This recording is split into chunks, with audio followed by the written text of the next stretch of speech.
Why do they keep laughing? Vorix's voice crackled through the interstellar communicator, his frustration barely contained. His 6 luminous eyes blinked in unison, a rare sign of agitation among the Zarnathi species. I have reviewed the data, answered Zyrn, his voice calm but tinged with curiosity. The elder linguist of the council leaned back in his levitating chair, the blue glow of his translator implants flickering faintly. Humans seem to find humor even in the face of absolute catastrophe. They call it hope. Hope? Is it contagious? Vorix recoiled instinctively, as if the very word might infect him. We must isolate them immediately. If this hope spreads to the council, centuries of carefully maintained cynicism could unravel. You overestimate their influence, interrupted Caliph, the sleek and serpentine Othran delegate. Her voice was sharp, her words accompanied by the faint hissing undertones of her species. Humans are resilient, yes, but this optimism of theirs is a weakness. They ignore data, probability, even logic itself. Such behavior cannot be sustained, and yet, Zyrn countered, they thrive. Despite their limited technology, brief lifespans, and, frankly, baffling naivety, humans continue to defy expectations. Wars, plagues, extinction-level events, they endure them all. I find it perplexing. Vorix folded his arms across his crystalline torso, the faint hum of his core intensifying. Perplexing or not, we cannot allow their influence to destabilize the council. Optimism has no place in governance. Cynicism ensures order. Order? Zyrn laughed, a rare sound from the elder linguist. Or stagnation? Perhaps we are overdue for disruption? Calitha's eyes narrowed, her silken tail coiling tighter. Careful, Zyrn. Your fascination with these humans is dangerously close to advocacy. Need I remind you of the tenets of cynicism? Progress through skepticism, stability through doubt. But what if they're right? Zyrn leaned forward, his gaze intense. What if hope is not a weakness, but a strength? What if it's the missing variable in our equations? Perhaps the humans' unshakable optimism is the very reason they succeed where others falter. Vorix snorted, a sound like grinding glass. A romantic notion, but utterly impractical. Let them burn themselves out with their foolish dreams. The Galactic Council has no need for such recklessness. And yet, Caliph interjected, their influence grows. Other species on the fringe world speak of this hope. They trade with humans not out of necessity, but out of admiration. Some have even adopted their customs. If we do not act soon, their optimism might indeed infect the council. Zyrn's implants flickered again, brighter this time, as if energized by the discussion. Then perhaps we should study them more closely. Not from afar, but among them. Send an envoy to Earth. Let us understand the roots of this hope they hold so dearly. Caliph hissed softly, her skepticism palpable. You wish to risk contamination? Knowledge is worth the risk, Zyrn replied, his voice firm. Besides, what better way to neutralize a threat than to understand it completely? Vorix's crystalline form shuddered, a sign of resignation. If the council approves this mission, the envoy must remain objective. No emotional entanglements. No contamination. Calitha's tail lashed once, a sign of her grudging agreement. Very well. But mark my words, this experiment will only confirm what we already know. Hope is nothing more than a fleeting illusion. Zyrn smiled, a subtle, almost imperceptible gesture. Or perhaps it is the spark that ignites the stars. The Galactic Council deliberated for only a few more rotations before approving Zyrn's proposal. For all their cynicism, curiosity was a deeply ingrained trait among the elder races, and humans had become an enigma too tempting to ignore. The decision was clear. A small delegation would be sent to Earth, with strict orders to observe, document, and return untainted. Zyrn himself was chosen to lead the mission. As the elder linguist and a scholar of countless species, he was uniquely equipped to navigate the peculiarities of human culture. Accompanying him were Caliph, whose skepticism would serve as a counterbalance, and Vorix, chosen for his unyielding adherence to the tenets of cynicism. The journey to Earth was uneventful, the delegation traveling in a sleek, stealth-equipped vessel designed to hover unnoticed in low orbit. From there, they deployed a small cloaked shuttle to the surface, landing in a secluded forest outside a bustling human settlement known as Denver. As the shuttle's hatch hissed open, ZYRN stepped onto Earth's soil for the first time. The air was thick with the scent of pine and damp earth, a stark contrast to the sterile atmospheres of Galactic Council chambers. Kalith slithered out behind him, her sharp eyes scanning the surroundings. Primitive, chaotic, typical. Voryx's crystalline body emitted a faint hum as he activated his environmental sensors. And yet, their resilience is undeniable. The very fact that they survive in such conditions is a statistical anomaly. Resilience, ZYRN echoed thoughtfully. Or perhaps, adaptability. The trio had prepared extensively for their mission, studying human languages, customs, and societal structures. To avoid detection, they adopted holographic disguises, rendering them indistinguishable from ordinary humans. With their forms cloaked and their translator implants active, they ventured into the heart of Denver.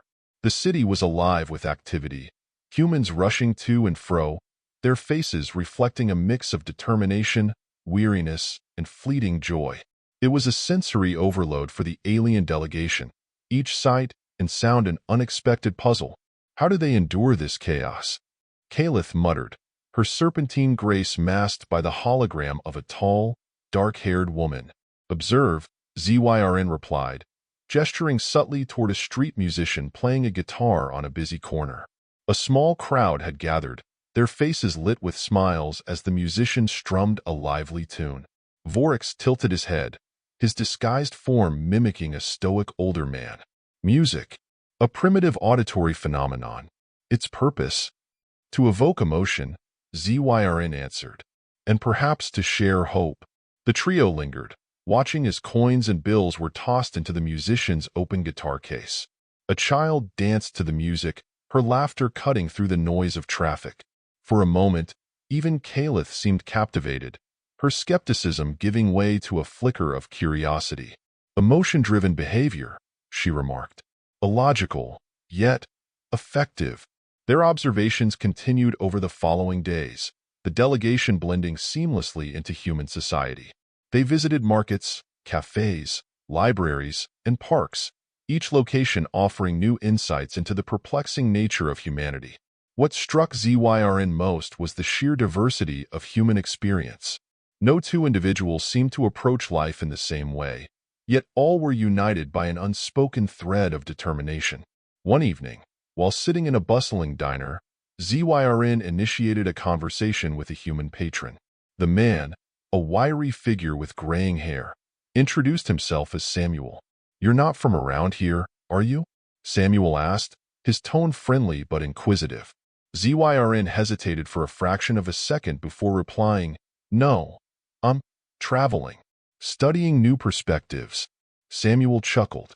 "Well, you've picked an interesting time for it. The world's a mess. Wars, climate change, political nonsense. But hey, we're still here. Do you not find it overwhelming?" ZYRN asked, genuinely curious. "Sometimes," Samuel admitted, stirring his coffee. "But you've got to keep going, right? There's always something worth fighting for. Family, friends, the next sunrise. That's the thing about humans. We're stubborn like that." ZYRN nodded, his mind racing with questions. "And this stubbornness, as you call it, is it rooted in hope?" Samuel smiled, a weary but genuine expression. "Yeah, I guess you could say that. Hope's all we've got sometimes. But it's enough." Back aboard their cloaked shuttle, the delegation convened to discuss their findings. "Hope," ZYRN began, "is not a fleeting illusion, as we once believed. It is a force, a catalyst for action, innovation, and resilience. The humans do not ignore logic or probability. They defy it, driven by the belief that tomorrow can be better than today." Kalith remained unconvinced.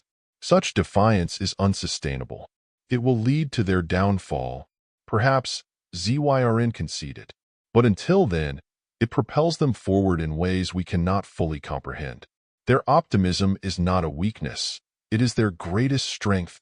Voryx's crystalline form emitted a low hum, his earlier skepticism tempered by the weight of their observations. If this optimism continues to spread, it could destabilize the council. Or it could inspire it.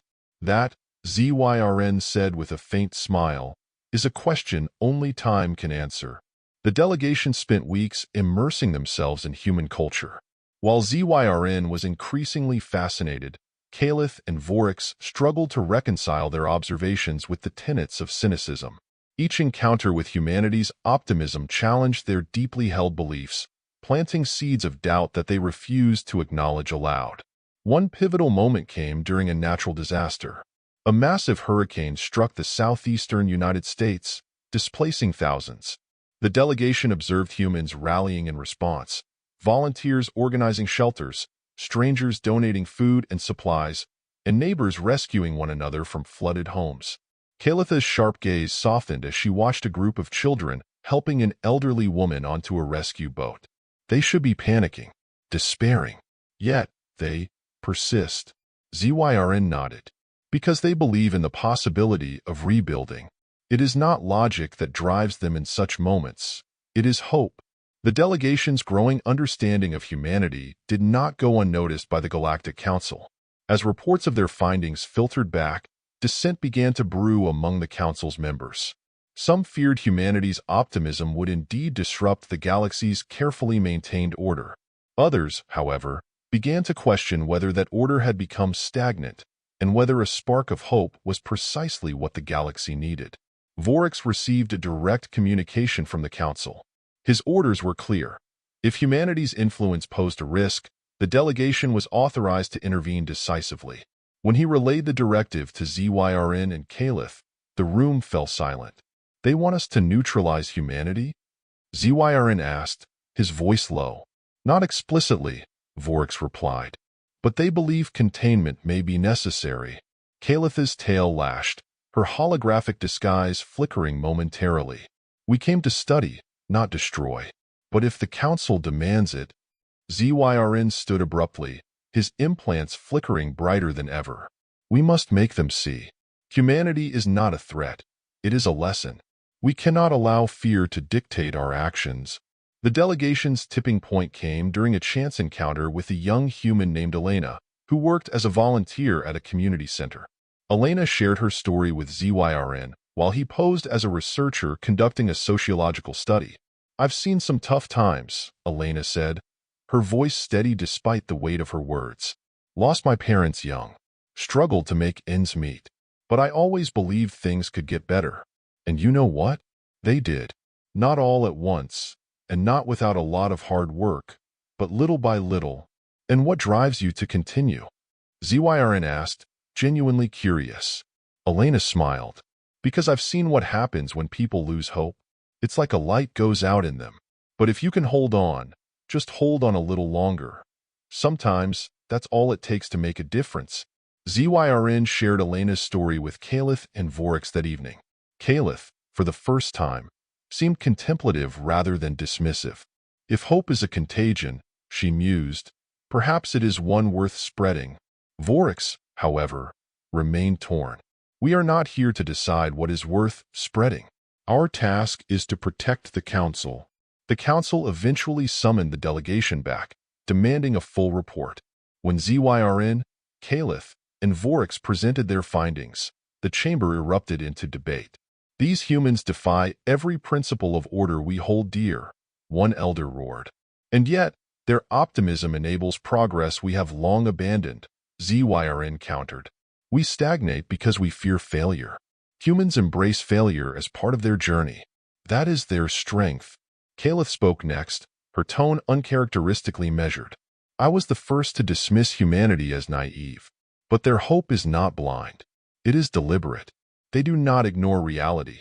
They choose to believe in the possibility of change despite it. That is a kind of courage we lack. Voryx, visibly conflicted, stood last. The tenets of cynicism have preserved our stability for centuries. But stability without growth is decay. Perhaps it is time we allowed hope to challenge our ways. The council was divided. A vote was called, with an unprecedented result. A motion to allow humanity's influence to spread, cautiously and under supervision. The council's decision was put to the ultimate test when a galactic catastrophe struck. A rogue black hole on the edge of the Milky Way began drawing in inhabited star systems. Panic spread across the galaxy as entire civilizations faced annihilation. Humans, rather than succumbing to despair, mobilized. They collaborated with other species, sharing technology, ideas, and, most importantly, hope. Engineers and scientists worked tirelessly alongside alien counterparts, developing a bold plan to divert the black hole's trajectory. Zyrn, Caliph, and Vorix watched in awe as humans led the effort, their optimism unshaken despite the staggering odds. Elena, now a key figure in the human delegation, became a symbol of hope, her speeches rallying not only her own people but countless alien allies. The plan succeeded. The black hole was diverted, and the galaxy was saved. Humanity's optimism had not only survived its greatest test, but had united species across the galaxy in a way that centuries of diplomacy had failed to achieve. The Galactic Council, once a bastion of cynicism, began to embrace change. The tenets of cynicism were revised, tempered with a newfound respect for the power of hope. Humanity, though still considered an anomaly, was no longer seen as a threat, but as a catalyst for growth. Zyrn, Caliph, and Vorix returned to Earth one last time, their mission complete. Standing amidst the bustling streets of Denver, Zyrn turned to his companions. Hope, he said, is not a weakness. It is the fuel that lights the way forward. Caliph nodded. And perhaps, she added, it is a lesson we were destined to learn. Vorix, though ever the skeptic, allowed himself a faint smile. Let us hope it is a lesson we never forget. As the trio departed, humanity continued its journey among the stars, spreading not just technology and culture, but the unshakable belief that no matter how dark the night, there is always a chance for dawn.